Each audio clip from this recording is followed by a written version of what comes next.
clerk office. So who is it saying that filed the damn the indictment? You say it again? Who are they? If the clerk office don't have it filed in there, who are they saying? Where did the indictment come from? It comes from the grand jury. So how the rule of procedure is, in order, it said right here, this is what the law states. This case here refers to the state.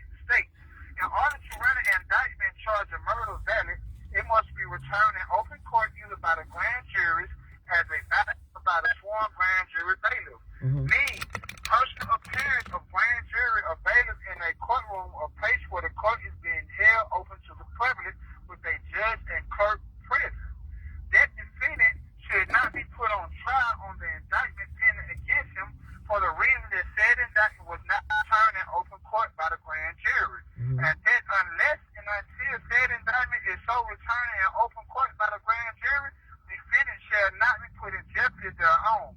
Defendant said that the law of this state requires this indictment, as well as all other bill of indictments returned by the grand jury, to be returned in open court. And unless an indictment should be returned against him in the way fixed by the law, defendant should not be put in jeopardy or on trial thereon. So that means that they was supposed to arrest me or prosecute me on this indictment. This rule of procedure for the return of indictments is common law, and in this state until this decision in Davis versus State and Danforth versus State was that the members of the grand jury were being such indictment into open court, where the clerk of court called names of the jurors who answered to signify their presence, and thereupon the foreman of the grand jury would deliver the indictment to the clerk of the court, and this report of the grand jury was by direction entered on the minutes of the court. It is pointed out that the clerk of the superior court are required to keep regular minutes of the court proceedings from day to day. The return of the indictment was not part of the court proceedings and could not properly be entered on the minutes, and there's such sufficient evidence or record that the indictment was duly found by the grand jury and returned to open court could be made. And this rule must be complied with in every case, and in no wide case also this rule. Such return must be entered by the clerk upon the minutes of the court as a part of the proceeding of this court.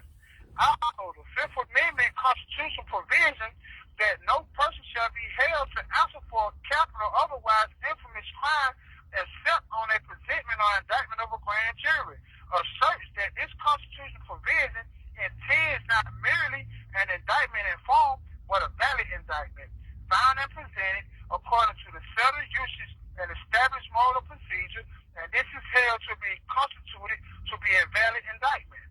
It has been said already that the requirement of the return of the indictment in open court serves the purpose of having such return legally entered on the minutes of the court. This court has irreparably damaged me by an indictment charged me with a crime that reached the court by illegal means and required me to defend against it. And though such injury is and ought to be largely cured by this court's successful effort to squash the indictment on the ground that it was so illegally filed against me, and I could not thereby completely repair the injuries suffered. The scars still and always will remain, and its open court rule is to prevent the possibility of such an injury, that this rule was designed and must be observed and followed by all courts.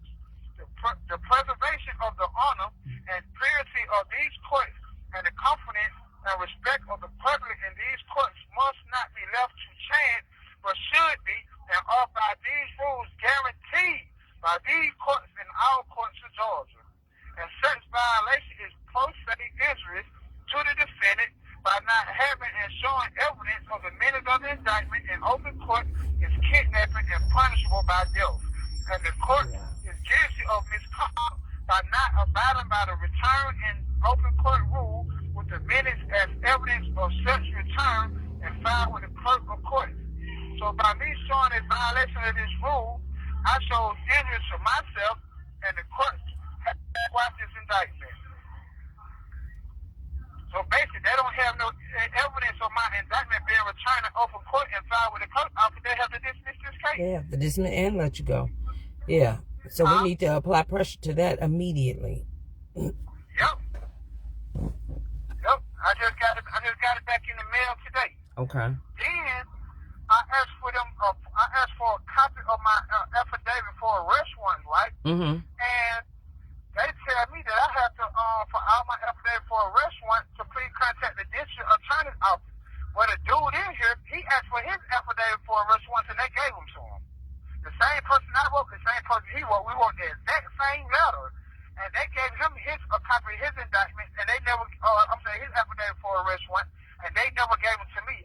So my affidavit for arrest warrant wasn't in my discovery package. Right. It's not there. They're not there. So that made me feel like, was there really a valid affidavit for arrest warrant against me? Probably not. More than likely not. Because Right. if it's not, and if nothing is filed in the clerk's office, so she said, that's what her office said, then more than likely there's nothing there. Right. Which means they have no evidence of my indictment